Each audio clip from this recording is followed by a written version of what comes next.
kay kini ang ako ang lawas. Gibahin-bahin ni Jesus ang tinapay sa iyang mga apostoles para sa ulahing panihapon. Muadto sa ako, magampo sa ako sa kuwang amahan. O sige, Jesus, mapaabot kami kanina. Miadto si Jesus sa bungtod sa olibo para magampo. Amahan ko, kun mahimo, ipailayo unta kining kupa kanako. Apan dili ang akong kabubuton ang matuman, kundili ang imong kabubuton. Ikaw ba si Jesus ang hari sa mga Hudyo? Oo, ako si Jesus. Ug ilang gikuha si Jesus aron hukman sa gobernador. Man ninyo dad-o ng among Ginoo. Pahawa diri. Kinsa sa duha niyong gustong buhian? Si Barabas o si Jesus na gitawag nga Mesiyas? Si Barabas! Ayaw ka buhat o isang unsa ni ining matarong na tawhan. Kaya nakasinati ako sa daghang pasabi tungod kanila.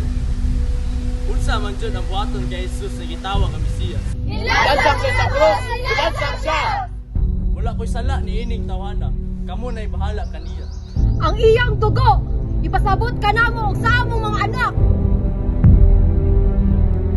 Paghuman no hukom kang Jesus, gikuha siya sa mga sundalo aron sa paghampak sa latigog.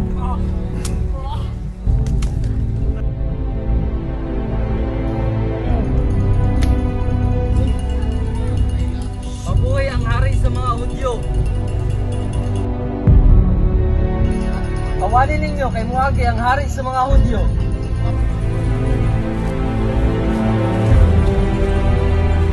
Sa kainit o kasakit sa panahon, giantos ni Jesus ang pag-alsa sa krus paingon sa Golgota.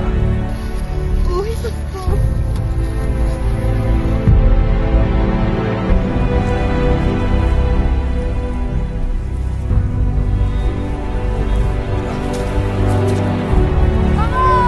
Bangon! Mordan!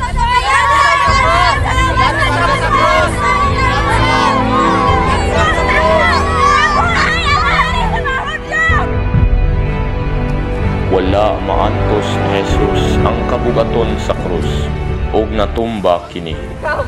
Dire kay ikaw mag-alsa sa krus ni Jesus.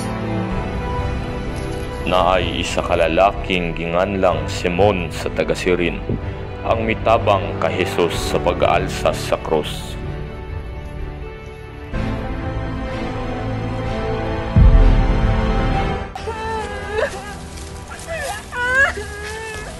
Mga babae sa Jerusalem, ayaw ko ninyo hilaki.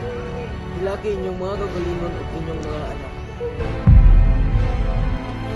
Ilang gikuhaan si Jesus og supot aron ilang ilansang sa krus.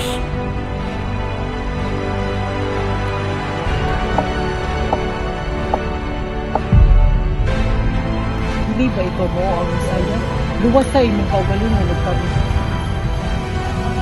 Wala ka ba mahadlok sa Dios? Ang iya kita karon alang sa maong silot. Ang silot nga atong nadawat tungod sa atong maling buhat. Apan siya, wala siya isala.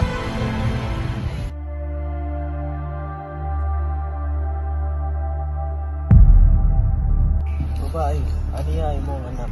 Jesus, anihay mo inahan.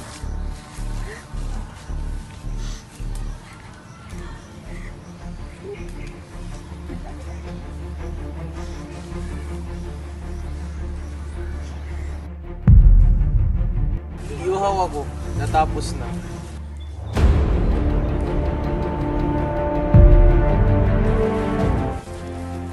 Naay dato nga taga Arimatea, nagingan lang Jose, ang mikuha sa lawas ni Jesus.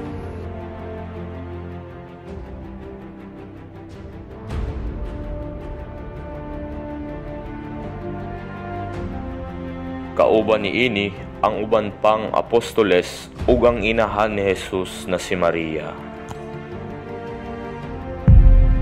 Naman akong Ginoo, nga si Jesucristo. Siya misaka na sa langit, uban ang iyang amahan.